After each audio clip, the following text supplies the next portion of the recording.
We got people in the audience, and they all want to know who AJ Morales is. So without further ado, making his debut against Jason Hackett at Cage Wars 50 on January 21st, AJ Morales. What's going on, guys? What is going on, bro? How are you? I'm well. How are you?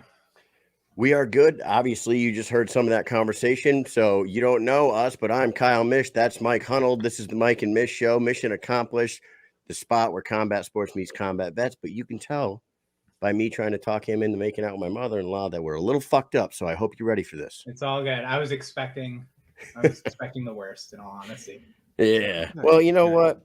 Very good. If you know Ben Field, yeah, right, then you're okay. Like we are nothing.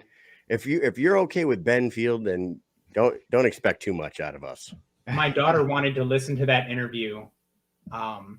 And I was like, I'm sorry, you cannot. And then I tried to see it, like how, like, you know, whatever. And her jaw just dropped for like a split second. I was like, all right, yeah, you can't watch this. I forgot how bad this was gonna get. Ben is a character of characters. That guy, I cannot Great wait. guy. He invited me and Mike to come up there next week. We're going to cover the event. We're going to do some cage side interviews, backstage interviews. We're really looking forward to it.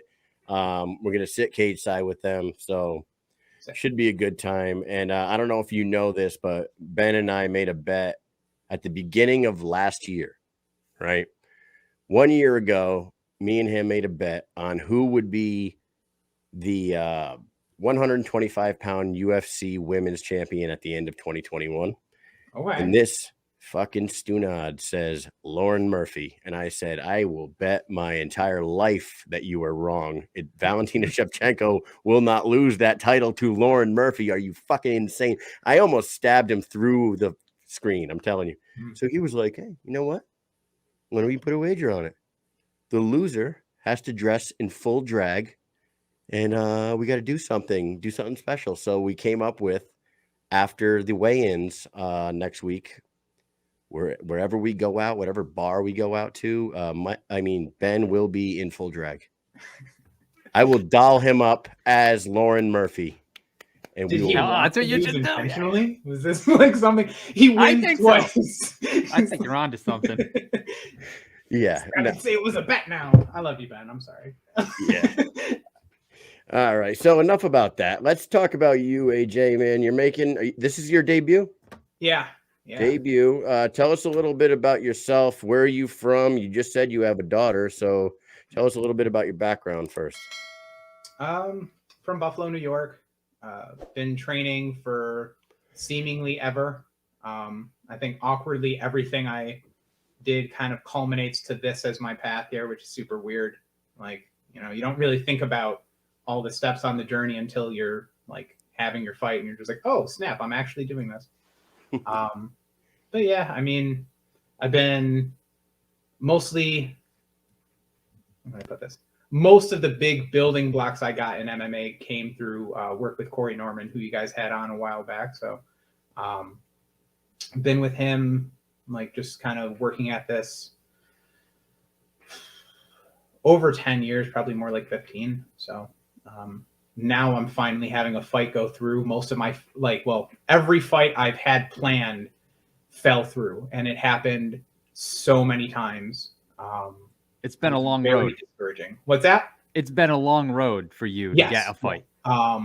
And I mean, some of that was, you know, when I was actively trying in my early 20s, it was illegal in New York State. So like I'd try and get a fight in like Ohio or something like that. And then, you know, it would fall through, or they just wouldn't get back to me. And I think they didn't want to, like, you know, have any risk of a loose end on their part or something. I don't know, but how old are you? A lot of people back out. AJ, had a lot of AJ, how old are you? I am 34. You're 34. So you've been going at this for, you said 15 years. So you've been going at it hard for a long time. Around when you said you were trying to book fights and it was illegal in New York. Yeah, it was a long time ago. Yeah, it's been a long time. So yeah. Your mixed martial arts background. What is your like strongest suit? Jiu-jitsu, kickboxing, boxing? That's the weird thing, right? Thai. So, I honestly didn't have enough like discipline or patience to really stick in one sport and or like one discipline, right? As I was younger, when I was younger, and I think also part of it was when you take a jujitsu or a kickboxing or whatever, you start realizing like there's holes. Like the classic little kid, like jerk kid, is just like, well, what would he do if I did this? Like kind of thing. And then you start realizing like, oh, you're going down these tunnels that aren't actually going to get taught. And I feel like I kind of understood it to not be a complete system. And so I was like half invested in a lot of different arts. And then when I came across Casey's Fitness and Corey teaching MMA, I got involved there, realized I was naturally pretty scrappy, which I knew before, but and then realizing like, oh, we're doing everything here. Like, oh, at the end of class, like I'm actually getting to fight people. That's sick. Let me do this. That's the best part, right? Yeah. I mean, well, that's the other thing too, right? Is like, I heard this expression recently, like when you give a kid a hammer, everything becomes a nail. And it's like, when you're a little kid taking karate, they gave you a hammer and it's like, but nothing can be a nail. And it's just like, who the fuck wants a hammer then? Like, so, but at the end of MMA, it's just like, well, guess what? Let's see who learned the most, or let's see who can bludgeon the other one to shit. Like, let's find out. Let's see how this goes. So that's, it became very real to me and I dig it. So I've just been, mostly, I mean, obviously you take breaks to, start a family and all that stuff or, work stuff, whatever. But I mean, for the greater part of 15 years, I've been hanging out with Corey doing MMA stuff. So what do you do for a living when you're not training? Honestly, like I have such a short attention span. I'll do like a random thing for like 2 years and then just bounce. But right now I was recently hired as like a store manager for an errands. And then I was just like, it actually surprisingly paid a lot. And I was like, that's weird. And then I got the job and realized why. And it's because it's fucking awful. It is so much more work than just like running a retail store. Like I was learning to run it and I was like, I don't want to do this. And it was like 55 hours a week. I was like, fuck that. No, not worth the money. And retail. And the other thing too is when upon being hired, I was like, they offered me a flexible schedule. And then I realized I couldn't train. And I was like, nah. So I was just going to say that, like working as a supervisor of anything, you're going to put in, 50, 60 hours a week, just, because you care, right? If you care enough about the job, you're going to put in the extra hours. And for a person like yourself, that's going to take away from time to actually sharpen the craft that you really care about. You know what I mean? And also be a dad and a parent. For sure. Are you married? Technically still. Yeah. I was just saying, things don't work out all the time. It's fine. It's whatever. Right. No, that's cool, man. So you have a daughter, and I heard on the podcast with Ben the story behind her name, which I thought was pretty cool and unique in a way, So I don't think a lot of our viewers have heard this story. So if you don't mind. Yeah. Actually I can go further into this story. Sure. When my wife was pregnant, we were looking for names and she just had a bunch of fucking abysmal names. Like I remember one of them was Melina Carmelina Morales. And I was like, we're not naming the baby Tila Tequila. Like, no. And I was just like, at first I wanted Kimura because I thought like, oh, sick. Like it can pass as a girl name. It's also like something you could snap somebody's arm off. Yeah. And she didn't want that for some reason. And then somehow it came across Gemma and I was like, that's the one. And she kind of liked it. And I was like, haha, I got it. I was like, yeah, it ends in MMA, sucker. And so I kind of got what I wanted. But yeah, my daughter's adorable. She's great. Best thing ever. So. Gemma's a good name. I got a couple friends that have daughters named Gemma. It got real popular a few years back when Sons of Anarchy was on TV, and and what's her name? Peggy Bundy was named Gemma on that show. Yeah. You know what's funny is I don't watch a lot of TV, but I saw the scene where she bashes someone in the face with a skateboard, and I was like, "That's lit." Like, yeah. You know what? My daughter can be named after this woman. Oh man! Later on in the show, I'm going to spoil it for anybody who's never seen it before. I haven't. Gemma kills one of the main characters in her kitchen with one of those, those like meat. The electric scissor thing? No. You know the meat forks. I don't know what you even call it. It's got two real sharp spikes at the end of it for like grilling and stuff. Yeah, it's not a fork. Well, she sticks one of those in like the soft part of the back of the skull and just rams it in. Yet. Yeah, just crushes it in there with her head like up against the kitchen counter, and then drops her on the floor. And it's like one of the main people. I was like, fucking Gemma, man. A roasting fork. Thank you, Big Ben. Hey, Big Ben had a question for you, AJ. Where do you see yourself in your career 5 years from now? It's taken you 15 years to get here. You're making your debut. All goes well. You want to stay active, get as many fights in as possible, and maybe make a run at pro? I don't know. Probably not. Honestly, at this point, I'm doing it just to get it off. Like, I don't want to die and not have done it. That's really what it is. I also would really like a championship belt for my I don't know, living room, just a centerpiece or something. That'd be sick. But I mean, let's be real about it, right? If one thing about me is I like to be if I can't be in like the top 10% of something, I don't want to fucking do it. Like, I could do that for coaching. I know that without trying to sound arrogant or anything like that, I know I'm a great coach. So that's my path. You're coaching the triple champ, man. What's that? Coach the triple champ. Yeah, kind of. I mean, he coaches himself too, Like, yeah, but hey, look, I mean, the guy's successful. You're his training partner and coach, right? So, in all honesty, like, I'm more proud.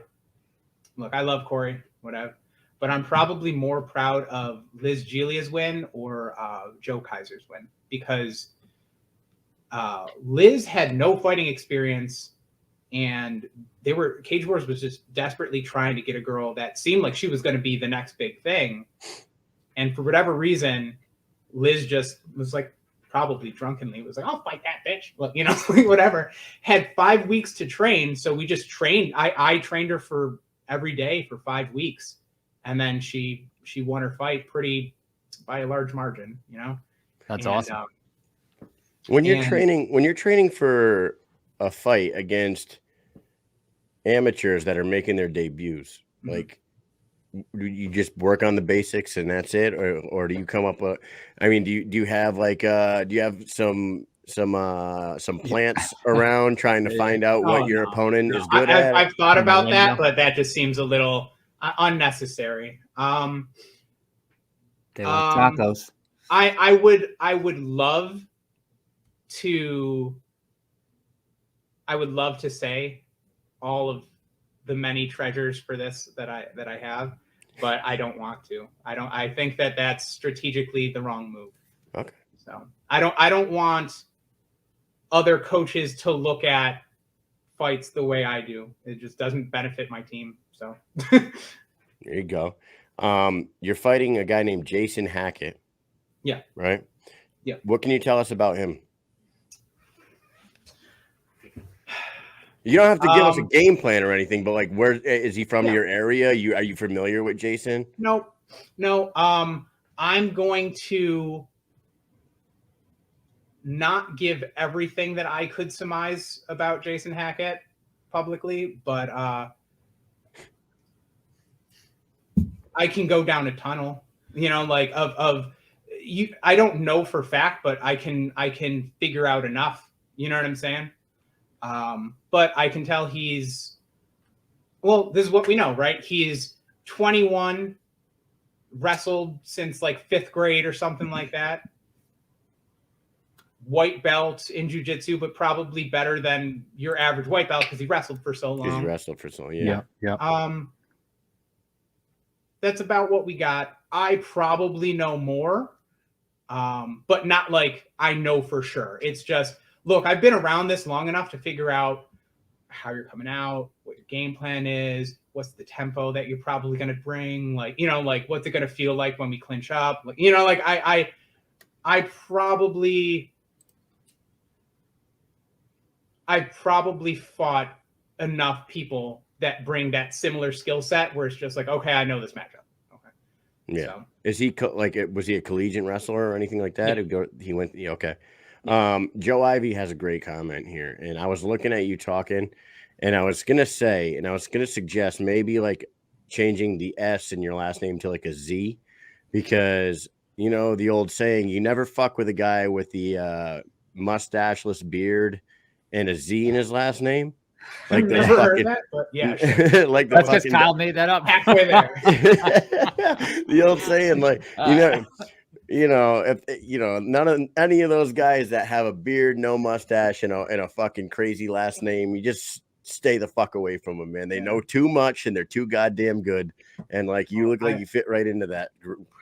I would like to hope so, but we'll see. I mean, technically, I have a bunch of MMA sparring rounds, you know, like I've been doing this for a while, but no one knows, you know what I'm saying? My guy could be pretty good and, you know, he could be really, really good. I could just have an off night, you know, people slip, I could be injured, like, you know, whatever, who knows what happens. Yep. So. Now your fight, because he's debuting as well, right? Yeah. And like with the amateur rules, you guys aren't allowed to ground and pound to the face. Like you can't punch in the face on the ground, right? Are you guys going to be wearing shins? Are you guys going to wear shin guards? You cut out for a second. Hello? Yeah, I think he's freezing up here. Yeah, I want to know what I wanted to know what the rule set for your guys' fight. I haven't been to a ton of amateur fights, so I know that you guys cannot do like certain things like ground and pound to the face or to the head, and you'll probably be wearing shin guards, correct? Yeah. So rules are no elbows at all, knees are only to the body, and no ground and pound to the head. God. Other than that, we're wearing shin guards, and that's pretty much it. 3-minute rounds. Yeah, I would imagine, like, I'm sure you guys train when you're sparring at the end of your training sessions and you guys are going at it with each other and you're fucking throwing hands and elbows and you're ground and pounding each other. And now you're finally making your debut against Jason Hackett and you got to dial back some of that stuff. You think you think you'll slip up at all? And you know what I mean? I don't know. I just feel like with me, like you've been doing it for so long, like I'm going to bring this kid down and just pound him out. But you know, there's a lot of times where, you know, you're so trained to do something that like, it's hard to turn it off. Yeah. I mean, I'll tell you a funny story real quick because I love this. There was one time I fell asleep in a recliner and I just had a fighting dream and I woke myself up by literally pivoting off the recliner and I just like had a complete armbar locked in. And it's just like, dude, like I've been just completely not conscious and doing the right thing for the matchup. You know what I'm saying? So it's hard to turn a lot of that stuff off, you know, like people in sparring, we injure each other, or I shouldn't say injure, but like we'll disobey the person we're sparring with, you know, we'll just be like, hey, like no ground and pound, right? And it's like, okay, yeah. And then you get them down as you're punching them in the face. And you just like part of that muscle memory had is kind of negated by the fact that like, yeah, but I do this all the time. It's instinctual. Yeah. Like if it wasn't instinctual, then you have a problem. So we see this. Me and Mike cover a lot of bare knuckle as well. Yeah. And I don't know if you've watched any bare knuckle, but you remember Houston Alexander fought in the UFC, fought in Strikeforce, big dude. Yeah. Good fight with Kimbo. Yeah, he fought Kimbo. He made his debut at BKFC pretty recently, 3, 4, 5 months back, maybe. And he rocked a dude with a right hand. And as the dude was going down, he hit him again. And it was just instinctual because in MMA, you follow him down and you hit him again until the referee stops you. Mhm. The dude was down for sure. The guy was knocked out on the first punch. And as he was falling, he followed through and hit him again and just put the lights out, almost Twice. for good on this fucking guy. And I think it came down to he had been doing it for 20 years as an MMA fighter. It was just instinctual for him to throw that second punch as he went down. We had a couple questions in the comments. Now, Susan Walker asking why they wear the shin guards, and then Joe Ivy says it's for all Amis, but that's not true, right? Once you had a certain number of amateur fights, yes, you guys. How many amateurs do you have to have? I mean, how many AMI fights do you have to have before you can shed the shin guards? I believe you have to have 2 with shin guards on, and then they take them off. And then you're kind of like matched up accordingly, like if you're in your first 2 versus. And then like when Kyle Glasheen fought for the featherweight title, they were allowed to ground and pound. It was amateur, but they were allowed to ground and pound. Is there a certain number of fights you need before you could start doing that as well? Yeah, to my understanding, it's 2 fights where everything's kind of like dipping your toes in the water. And then after 2 fights, it's like, now we can allow knees to the head, or now we can allow, ground and pound. Elbows. I still think, at least at Cage Wars, I think that it's still illegal to elbow. Okay. But, I mean, obviously I've been getting involved in amateur rules over the course of, however many years. I don't know how it is everywhere, but I know like some places you're allowed to elbow, but you can't knee, and, stuff like that. So I think it's probably the state athletic commission kind of setting those rules is my guess. Let me ask you something. Do you like wearing the shin guards? I don't mind them. The reason why I'm asking is like a lot of people have been breaking legs in the last couple of years with the Weidman and Silva and Connor. It's been happening more and more. And Chael Sonnen actually was like, and Joe Rogan as well. They said shin guards make more sense in MMA than the gloves do. Like you could take the 4-ounce gloves off, fight barehanded, but throw the fucking shin guards on and make sure everyone stops breaking their goddamn legs. Would you agree with a comment like that? I think that that's a weird mixed bag. And I think no matter what happens, anytime you change the rules, you're favoring one party or another, right? So like getting rid of the gloves, honestly, as a grappler, like helps the grappler to lock a submission, to grab your hands together, and dude, so much easier without gloves. You can sneak them in more. You can pull an arm out easier. Like you've essentially nerfed the striker, and you're complementing the wrestler. So it's just like, what does MMA look like now? You know what I'm saying? Yeah. Makes a lot of sense. So, but I like shin guards, but I also have to acknowledge that the con is they slide around like crazy. Are we going to stop action when a shin guard like slides off? You know what I'm saying? Like, or turns around. And also, like, if your game plan is to be the guy that, kicks a thigh or kicks a head or whatever, like, how are you nerfing that? Like, because here's the thing, right? Is if you're a big, powerful guy, now you're just hitting with, complete disregard. You get to play, like, use your leg like it's a warhammer, right? You don't have as much of that, like, that sting. But if your plan is to sting somebody because you have super bony legs, like now hitting that nerve doesn't do the same because it's more like a surface area kind of spread out throughout that muscle, or, the calf or the quad or whatever.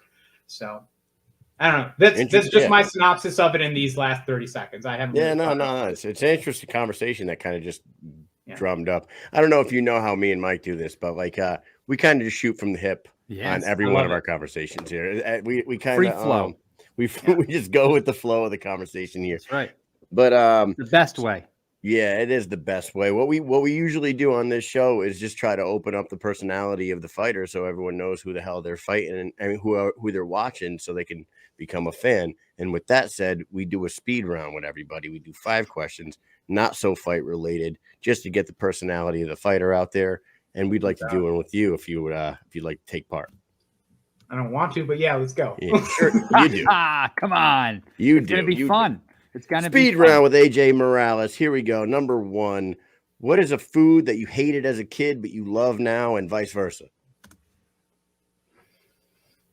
Food I hated as a kid but love now is salad. Food I loved as a kid but hate now. I shouldn't say.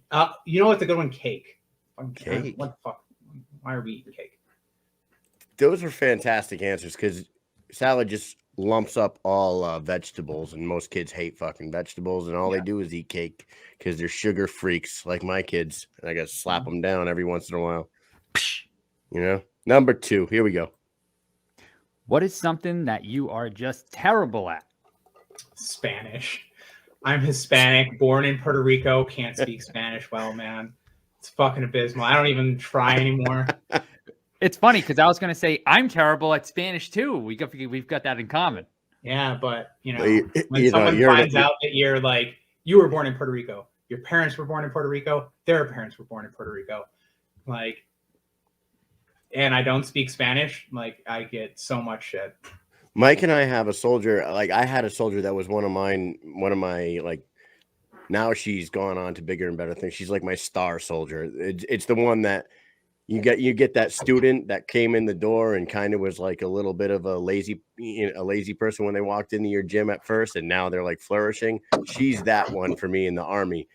She is Mexican, comes from Southern California. Her whole family is fluent in Spanish. She can't speak fucking any of it. She said, I can understand a little bit of it. Yeah, same. I'm like, how did you grow up in that house? Like, your mom speaks fluent Spanish, and she goes, I was just never home. Okay. I feel like with me, they just tried to emphasize English so much that it was just like, once they stopped speaking Spanish in the house, it was just like, it was those like early pivotal years that really matter. So DJ Tony says he's Jersey Rican. He speaks Spanglish. Number 3, if you could visit any place in the U.S., where would it be? Alaska. Probably Alaska. You ever been? No.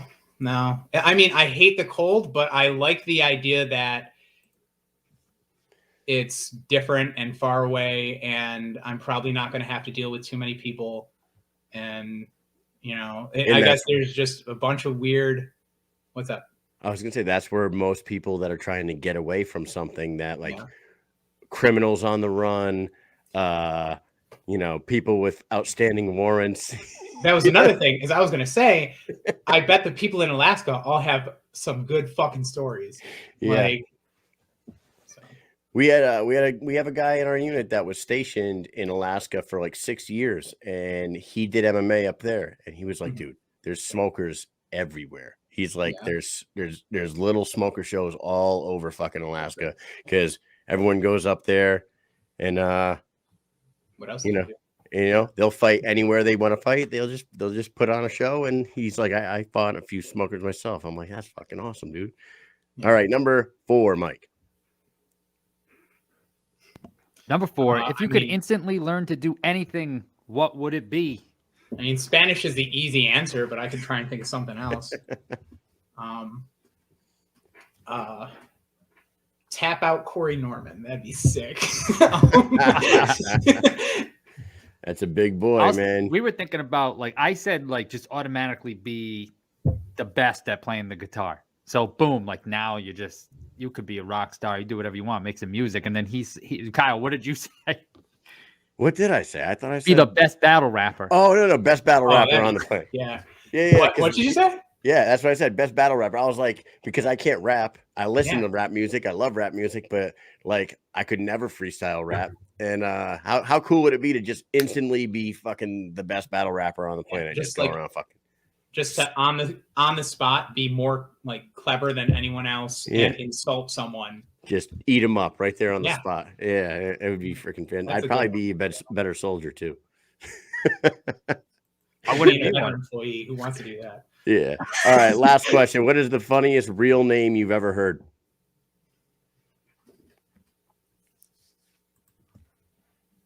It was almost your daughter. Gotta let it out. You gotta let it Should I out. say Mish? There you go. Mish is a good. Mish That's is a his good last one. name. That is my last name. Yeah, no, I got nothing, man. I'm sorry. I'm gonna tell you. Go Okay, ahead. you go, Mike. You go first. All right, I'll tell you what to do. so this is somebody who I didn't get to meet myself personally, but I felt like I did because my wife used to work in retail at New York and Company, which is like a women's clothing store. You see it in a lot of malls, but they're out of business because of COVID. So, anyways, this woman would come in and she handed Stephanie her credit card, and the name on it was Puddin. Puddin. That's the woman's name, Puddin. She went in there all the time after that. That's a real name, Puddin. I don't know what her last name is, or if it's just Puddin, like Kyle said earlier, like Madonna. It's just Puddin. Artist formerly known as Puddin.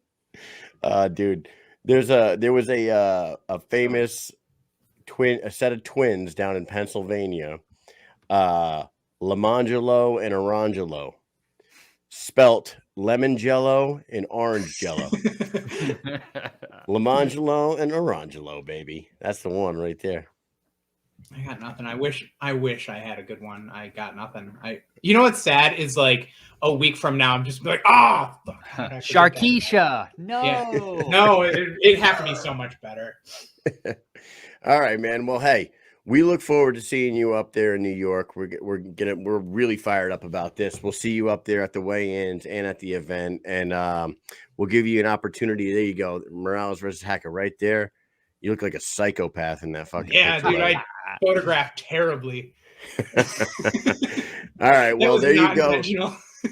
Take a minute, shout some people out, thank anybody you want to thank, and don't forget to shout out Ben Field for dropping questions like, "Are your girls still eating your fries?" and shit like that in the comment section here. Love you, Ben. Everyone at Cage Wars, thank you.